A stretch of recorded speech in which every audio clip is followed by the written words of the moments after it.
At 18, he was preparing for college. He was thinking about his future, applications, forms, a new chapter of life. But when his social security number would not match, a simple application turned into something much darker. The name he had grown up with was not the whole truth. He had been missing since he was 5 years old, and the person accused of taking him was his own father. This is the story of Julian Hernandez, a boy who spent 13 years missing without ever knowing he was the missing child.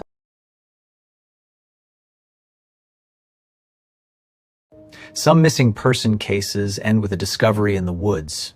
Some end in a courtroom. Some end with DNA, fingerprints, or a confession. But this case began to unravel in one of the most ordinary places imaginable, a school counselor's office. A teenager was applying for college when a problem with his social security number led to a truth no one expected. The boy sitting in that office was Julian Hernandez. And for 13 years, he had been living under a name that was not truly his. This is not a story about a stranger taking a child in the dark. It is a story about family, deception, identity, and the years that can be stolen, even when a child is found alive. This is the case of Julian Hernandez. In August of 2002, Julian Hernandez was 5 years old. He lived in Alabama, in the Vestavia Hills and Birmingham area. To the outside world, he was just a little boy at the beginning of his life. But behind the scenes, his family was already fractured. His parents were no longer living together in the same home. Reports later described them as living in separate apartment units around the time Julian vanished. Then, on August 28, 2002, Julian's mother reported him missing. For any parent, the disappearance of a child is terror. But in Julian's case, police did not believe this was a random abduction.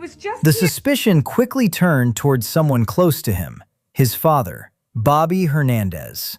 When people hear the word abduction, they often imagine a stranger, car pulling up, a child taken by someone no one knows. But many child abduction cases are more complicated than that. Sometimes the person who takes the child is a parent, someone the child trusts, someone who can move without raising immediate suspicion. That is what investigators believed happened to Julian. He was not believed to have vanished into the unknown. He was believed to have been taken by his father. For Julian's mother, the disappearance began a 13-year search. 13 years of hoping, 13 years of waiting, 13 years of wondering whether her son was safe, whether he remembered her, and whether she would ever hear his voice again.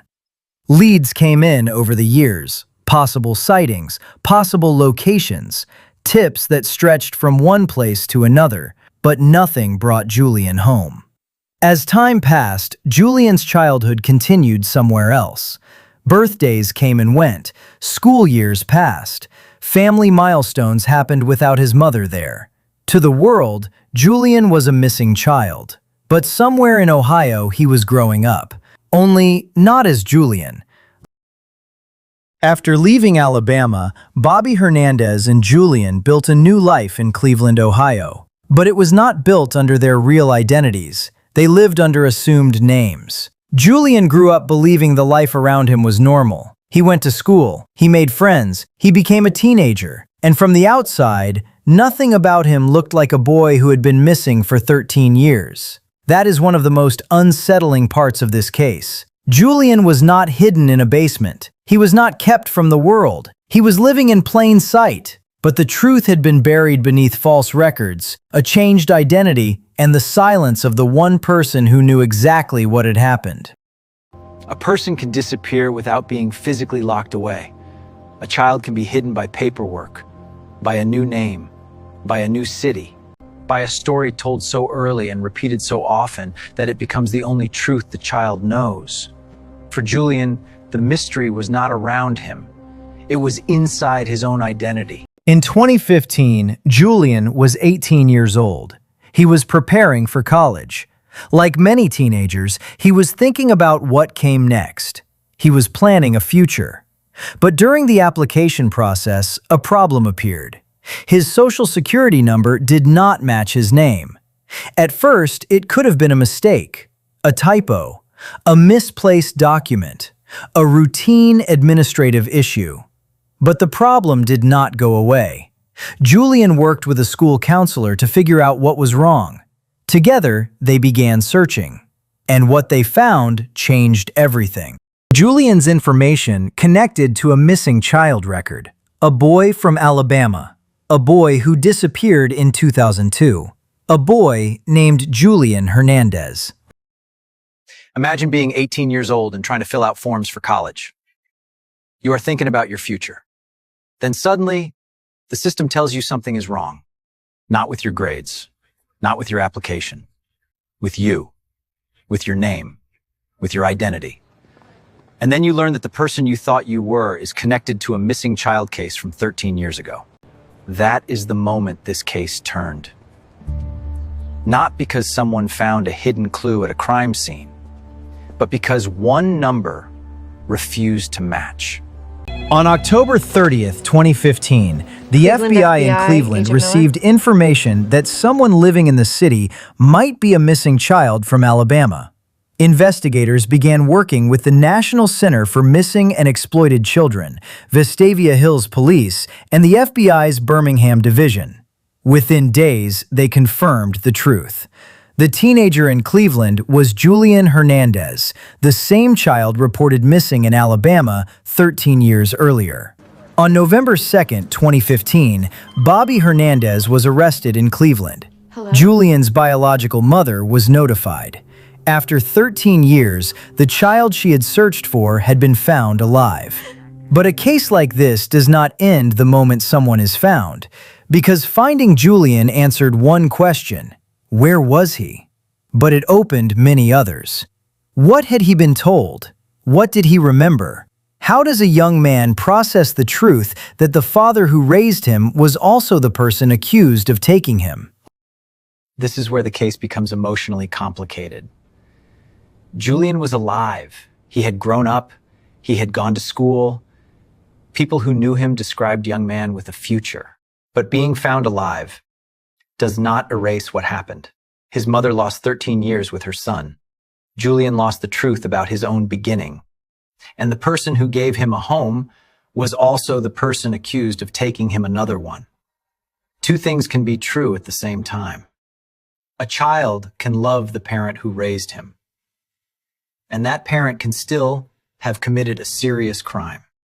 For Julian, Bobby Hernandez was not simply a suspect. He was his father, the man who raised him, the man who cared for him, the man who had been there for the ordinary days of childhood.